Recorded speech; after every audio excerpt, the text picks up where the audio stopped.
વિદ્યાર્થી મિત્રો, હું સુણા બંસી. હું આજે તમને વ્યસન મુક્તિ વિશે થોડી વાતો કહીશ.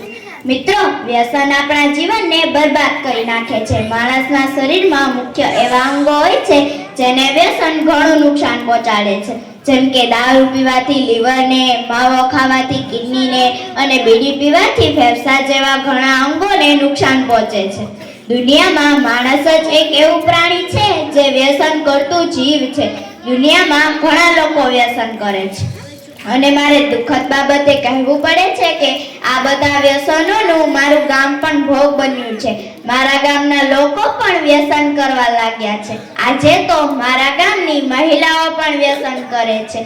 તેમને જોતા જોતા જ મારા જેવા નાના બાળકો પણ વ્યસન કરે છે, જે આપણા માટે ખૂબ જ દુઃખદ બાબત છે કે મારા જેવા નાના બાળકો પણ વ્યસન કરે છે.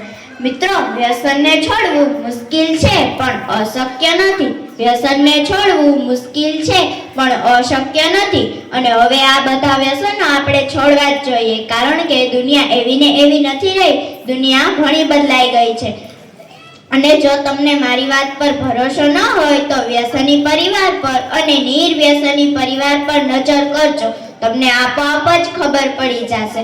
અને વ્યસનને છોડવાનું એક દિવસમાં નહીં થાય, પણ એક દિવસ જરૂર થશે. વ્યસનને છોડવાનું એક દિવસમાં નહીં થાય, પણ એક દિવસ જરૂર થશે. અને વ્યસન મુક્ત જીવન એ સુખી અને સ્વસ્થ જીવનનો પાયો છે. વ્યસન મુક્ત જીવન એ સુખી અને સ્વસ્થ જીવનનો પાયો છે. અને હું જે પંક્તિ કહેવા જઈ રહી છું તેને તમારા હૃદયમાં ઉતારી લ્યો, કારણ કે તમને તમારા લક્ષ્ય સુધી પહોંચાડશે. વ્યસન નહીં છોડીએ તો જીવન બરબાદ. વ્યસન નહીં છોડીએ તો જીવન બરબાદ.